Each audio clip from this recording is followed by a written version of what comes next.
Hello, magandang umaga, magandang araw sa inyo kung saan man kayo naroon ngayon. Itong topic na ito is just to show you some corrections in one of my previous topics sa 1 over x na function. So, our function, the graph of 1 over x. Okay? Okay, so let's start. Okay, so this is 1 over x.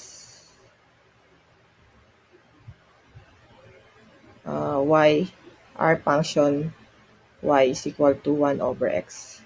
So as I've told before,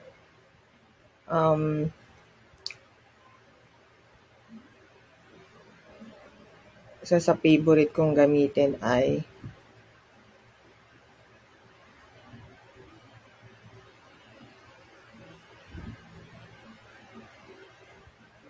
hindi lumabas.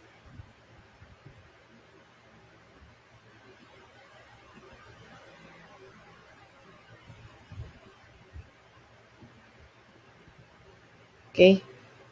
So, ayan. Let's have a table. Okay. Let's use until. Okay. So, our value of x, of course, -2,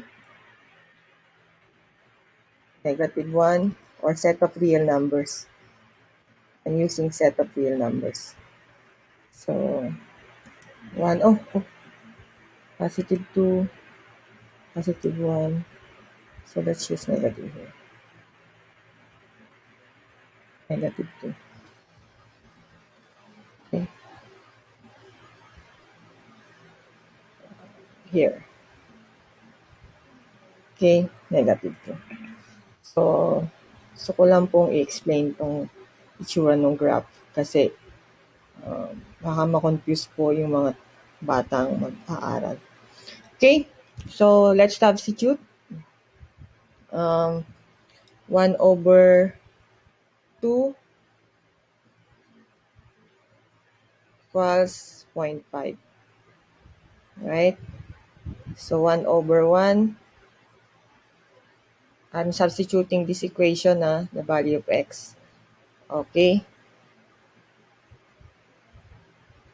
Okay, 0.5, 1 over 1 is 1. 1 over 0 is undefined. Okay. Undefined po yan. And 1 over -1 is -1. And 1 over -2 is -0.5. Okay, so that's it. So if we are to plot that, okay, let me write first. We will look at the table. So 0.5, this is 1, this is undefined, this is -1, and this is -0.5. So if we will be trying to put add -3 here, you will be having a value of -0.33. Okay? Okay? So that's 1 over 3. And if you will put -3 rather.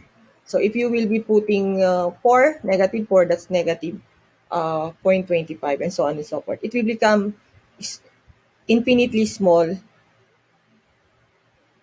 Same with +2, positive x values or your positive domain.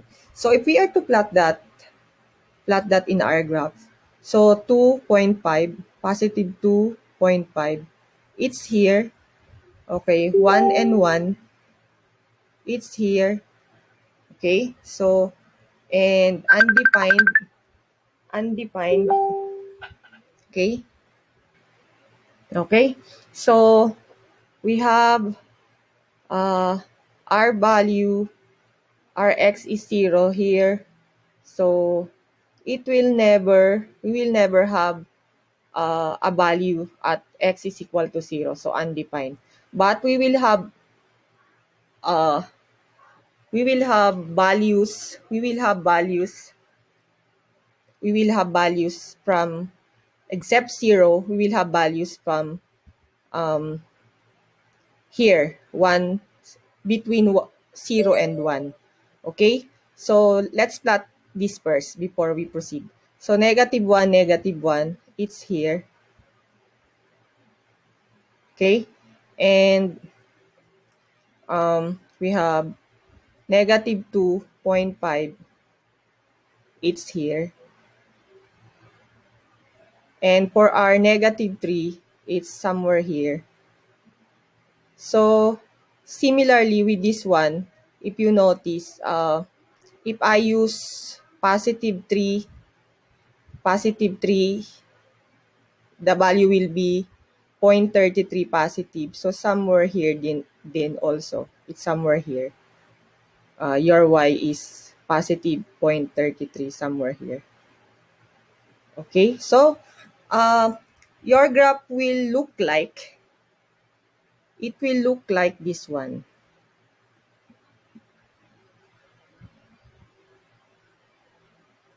A curved line like that. Okay, and similarly this one, like that, but will not touch x axis.